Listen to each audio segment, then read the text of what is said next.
In a quiet town called Kikuyu, not far from Nairobi, Kenya, there was a fast growing church known as the Living Word Assembly. The church was well known for one special thing: its choir.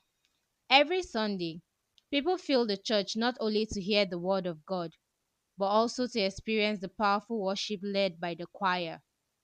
Among the choir members were two close male friends. Their names were David and Mark. They joined the choir the same year. They were young, passionate, and full of dreams. They practiced together, prayed together, and even shared transport money when things were tough. To everyone in church, David and Mark were like brothers. But as time went on, life began to separate them, not physically, but in the heart. Both David and Mark had good voices. When they sang together, the harmony was beautiful. The choir director loved using them for special ministrations.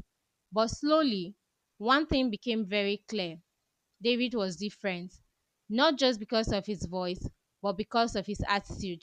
David was humble, respectful, always early for rehearsals, ready to serve, and willing to learn. He greeted church elders politely and helped the younger choir members.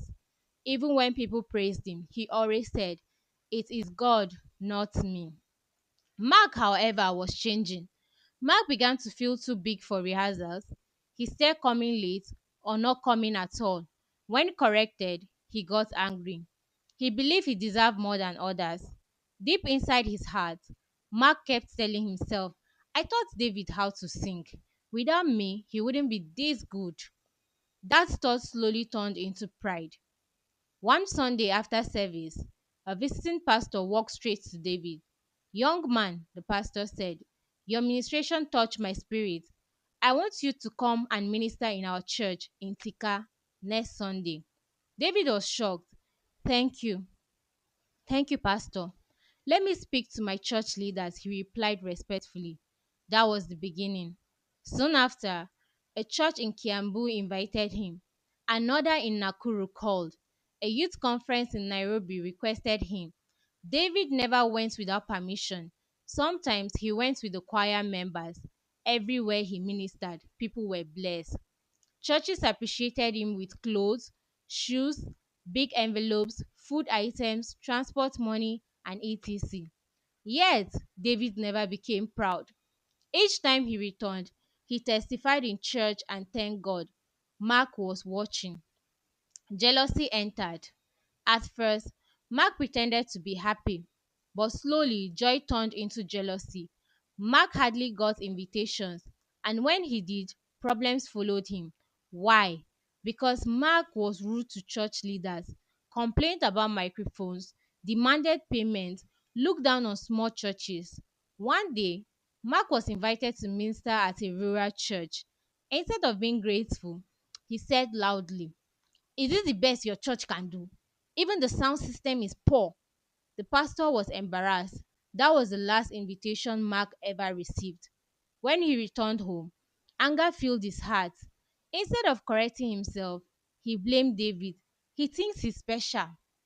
People just like him because he pretends to be humble. I am better than him. The seed of jealousy had fully grown. One evening, David excitedly told Mark, "Bro, I have been invited to minister at a big worship night in Nairobi. They even booked a hotel for me." Mark smiled, but it was fake. "That's good news," he said. That night, Mark couldn't sleep. His thoughts were dark. Why is everything working for him? Why not me? If he wasn't there, people would notice me. The devil whispered, and Mark listened. One Saturday after choir rehearsals, Mark called David. "Bro," Mark said, "let's go and eat nyama choma. My treat." David laughed. "Ah, God bless you, my bro." They went to a popular nyama choma spot. What David didn't know was that Mark had been there earlier. Mark had spoken secretly with the meat seller and paid extra money. When the food arrived, David ate happily. "This nyama choma is very sweet," he said. Mark watched him quietly. What Mark had done was evil. He had poisoned the meat. That night, David felt strange. His stomach started twisting. He became weak. He began vomiting badly. His family rushed him to a hospital in Nairobi. Doctors fought to save his life. Meanwhile, Mark pretended to be worried. He visited the hospital, prayed loudly, and acted innocent. But God sees the heart. After tests, doctors discovered poison in David's body. The police were called. The meat seller was arrested. Under pressure, he confessed. He mentioned Mark's name. Mark was arrested. At first, he denied everything. But when evidence was shown, he broke down. He cried and confessed. I was jealous. I felt I deserved more. I thought he stole my glory. The church was shocked. No one believed such evil could come from a fellow choir member. David survived, but barely. When he heard the truth, he cried, not in anger, but in pain. We are brothers, he said. Mark was sentenced to prison, his talent wasted, his destiny destroyed by pride and jealousy. David recovered slowly. He chose forgiveness, but life was never the same. Moral of this story is talent can open doors, but character keeps them open. Jealousy can turn love into hatred. What God gives to another does not reduce your own blessing. If this story touched you, please don't forget to like, share, and subscribe. Someone out there needs this message. Thank you. Bye. See you next time.